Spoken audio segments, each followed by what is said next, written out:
আমি এমন একটি মানুষের সঙ্গে দেখা করতে এসেছি যে কিনা পৃথিবীর সব থেকে ভয়ঙ্কর অ্যাক্সিডেন্টের মুখোমুখি হয়েছিল তার বাইকটি নিয়ে। শুনিওর জীবন কাহিনীটা।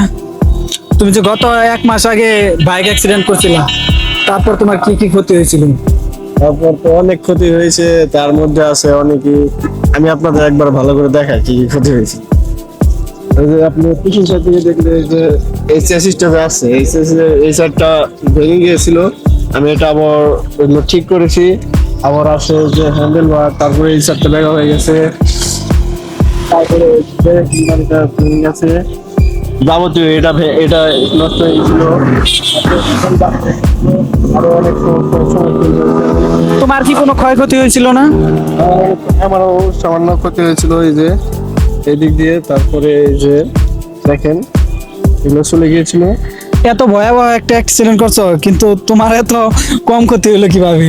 তোমার গাড়ি তো পুরো শেষ, তোমার চেসিসটা বাঁকা হয়ে গেছে।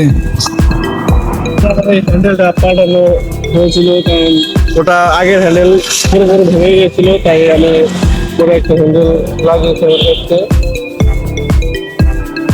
তারপরে এটা ভেঙে গেছিল, এটা আমি লাগিয়েছি।